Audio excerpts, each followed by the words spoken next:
Buscani by-election Jongmaribo Hastini Kevin Budol Yakshi Budol Bobodoni Awik Mongo Onkolka Onkorjak Hastini Yakshi Budoli Tangfang Jitendo Judribo Shangrong Shalo Dogno Agotor Ringi Batani Nogoblai Kani Evadit Tayo Bike Rally Te Himboto Klaizaka Bodoni Bakti Kasha Kotor Bike Lake Klaizaka Radanago Radamado Mutai Nok Buscani Shimi Rally Jangirika Yakshi Budoli Hasta Tampang Jitendo Judri Ashala Jibi Bazar Amsini Shimi Himzaka Aramanjaka Yaksi Bodoli Hastini Tangfang Pobitrokor Batainai Krishna Mozundar Kobe Kubani Adonro কেড়ে নেওয়া হয়েছে।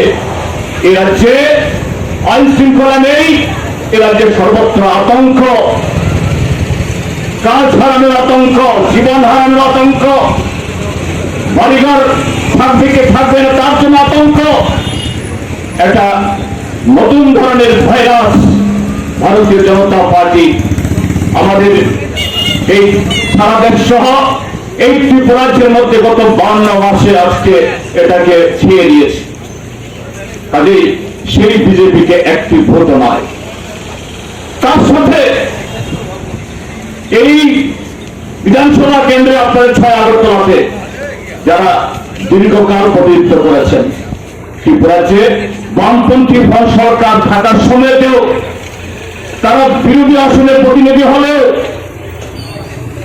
তাদের যে গণতান্ত্রিক মতামত, গঠনমূলক কোন প্রস্তাব বিরোধী দলের সদস্য হলেও তৎকালীন বামপন্থী সরকার মর্যাদার সাথে সম্মানের সাথে রক্ষা করেছে। এবং সেই কারণে কি 6 আগরতলা, কি বরদোয়ালি বা বনমালীপুর, যেখানে বামপন্থীরা আগে জিততে পারেননি, বারবার জিতেছে বিরোধীরা, সেই সমস্ত এলাকাতে উন্নয়ন থেমে থাকে। আপনারা দেখেছেন আপনাদের এলাকায় বিদ্যুৎ হোক বা রাস্তা, পানীয় জল হোক বা শহরের যে কাজ, টুয়েব বা অন্যান্য কর্মসূচি, এখানে বামপন্থী ফ্রন্ট সরকার বা তার পরিচালিত কোন কর্পোরেশন কখনো বিরোধী আচরণ করেনি। কিন্তু সেই প্রতিনিধিরা তারা এই ত্রিপুরাজ্যকে ভারতীয় জনতা পার্টিকে ডেকে নিয়ে আসলেন, খাল কেটে কুমির নিয়ে আসলেন। আজকে বলছেন আমরা কুমির তাড়াবো, তাদের দিয়ে কুমির তাড়ানো হবে। আজকে এই ত্রিপুরাজ্যে গণতন্ত্রের যে ক্ষতি হলো, অর্থনীতির যে অবস্থা তৈরি হলো, তার মেরামত তারা করতে পারবে? তারা কখনো করতে পারবে না।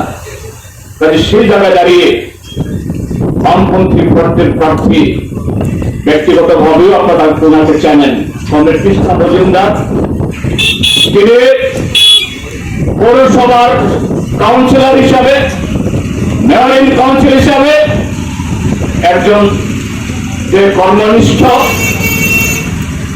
একজন অতি পরিশ্রমের জনপ্রিয় একজন প্রতিনিধি হিসাবে ইতিমধ্যেই এই আগরতলার সমস্ত এলাকাতে পরিচিত। কাজে আমরা আশা করব আগামী 23শে জুন তার সমর্থনে এবং ত্রিপুরাজ্যের মধ্যে গণতন্ত্র পুনরুদ্ধারের সংগ্রাম খুব বিস্তারিত বলার দরকার নেই। আপনারা জানেন আগামী 23 তারিখে ত্রিপুরাজ্যের 4টি বিধানসভা আসনে উপনির্বাচন হচ্ছে।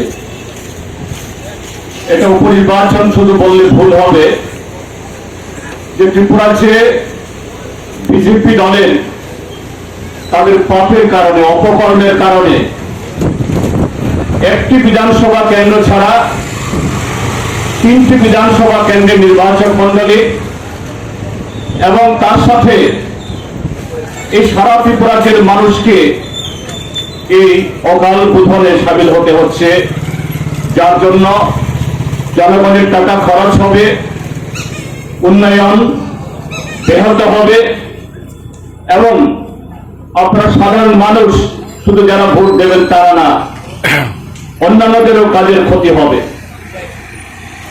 কেন এটা হলো?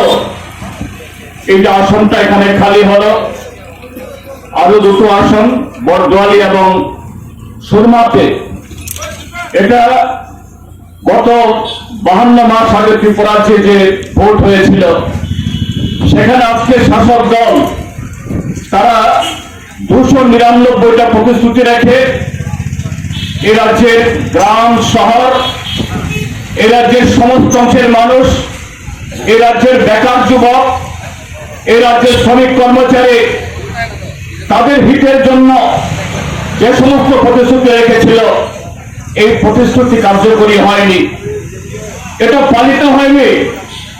তার জন্য দলের অভ্যন্তরে বা মন্ত্রিসভার অভ্যন্তরে কোনো বিরোধ হয়েছে, বিবাদ হয়েছে, সে কারণে নয়।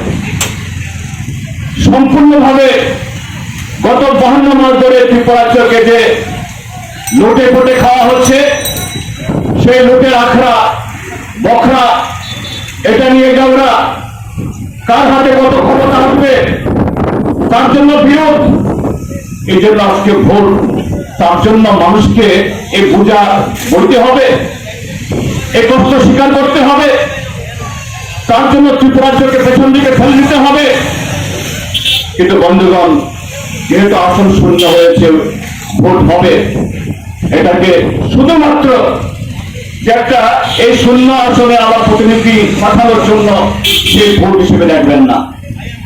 আপনাদের কাছে আমাদের বিনীত অনুরোধ, এই 52 মাসের ত্রিপুরাজ্যের যে প্রভূত ক্ষতি হয়েছে, এ রাজ্যের উন্নয়ন স্তব্ধ হয়েছে, শান্তি বিঘ্নিত হয়েছে, গণতন্ত্রকে দুর্বল করা হয়েছে, সংবিধানকে অচল করা হয়েছে, আইনের শাসনকে ভুলন্ঠিত